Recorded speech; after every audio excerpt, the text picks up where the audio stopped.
Inta aysan isku bedelin goob dagaal, Liibiya waxay ahayd waddanka ugu dhaqaalaha badan qaaradda Afrika. Waxbarashada iyo caafimaadkuna waxay ahaayeen kuwo bilaash u ah dadka reer Liibiya.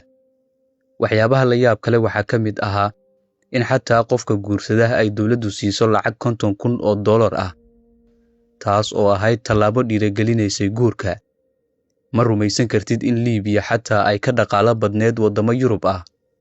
Intaasi waxa ay dhacayeen xilligii uu xukunka joogay Muammar Gaddafi oo 42 sano maamulayay Liibiya. Dadka reer Liibiya waxay hantinayaan ruuxdii Gaddafi. Waxa aan ka hadlaynaa dhallaankii uu dhabtiisa ku barbaariyay hogaamiyihii Liibiya Muammar Gaddafi waa wiilka uu dhalay oo lagu magacaabo Saif al-Islam. Saif al-Islam waxa uu shacabkiisa reer Liibiya ku yiri, maalin ayaad hurdada ka toosi doontaan oo aad ogaan doontaan inaad taageeraysaan dadkii dalkiina burburiyay.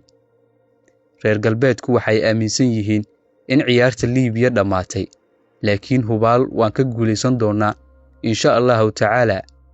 Waxa la aaminsan yahay inuu yahay nin ka adag, ka aqoon badan, kana ilbaxsan aabihiis. Saif al-Islam waxa uu ku dhashay caasimadda Tripoli ee dalka Liibiya sanadku markuu ahaa 1972, kolkaas oo uu madaxweyne dalka ka ahaa aabihiis Muammar Gaddafi. Waxa uu waxbarashadiisa ilaa heer jaamacadeed ku qaatay caasimadda Tripoli, laakiin waxa uu kolkaasi u baxay dibadda, gaar ahaan waddanka Ingiriiska, halkaas oo uu ka sii waday waxbarashada jaamacadda ilaa uu qaatay shahaadada ugu sarreysa ee PhD. Sida la rumaysan yahay, waxa uu ahaa ruuxa loo tababarayay in uu bedelo hogaamiyihii Liibiya Muammar Gaddafi, laakiin awoodo shisheeye ayaa laad ku dhuftay nabadda iyo baraarihii Liibiya oo ahayd waddanka ugu horumarsan guud ahaan qaaradda Afrika.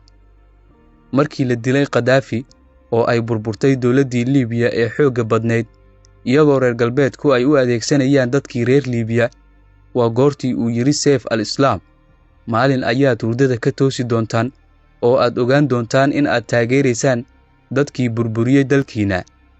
Sanado kadib oo ay baraarugeen dadka reer Liibiya, goor ay xero iyo fandhaal kala dhaceen, waxa ay ruuxdii Gaddafigii marla aragga ahaa ay ka dhex arkaan imika Saif al-Islam. Waa ninka la aaminsan yahay in ay kaga bixi doonaan qowmamadii iyo ciilkii ay qabeen habeenno badan. Ninkan oo lagu tilmaamo ruuxdii Gaddafi waxa uu taageero badan ku leeyahay imika gudaha Liibiya. Taageerayaashaasi waxaa ka mid ah kooxo taabacsan oo hub wata, kuwaas oo laga cabsi qabo in ay xoog ku qabsadaan dalka oo dhan. Waxa uu kasbaday quluubta dadka reer Liibiya markii uu yiri, reer galbeedku waxa ay aaminsan yihiin in ciyaarta Liibiya dhammaatay, laakiin hubaal waan ka guulaysan doonaa. Dad badan waxay isweydiinayaan waayihii Liibiya ee Afrika miyaa dib u soo noqon doonaa? Bal adigu aragtidaada hoos nagula wadaag, muuqaalkana laag saar oo sii sheer gare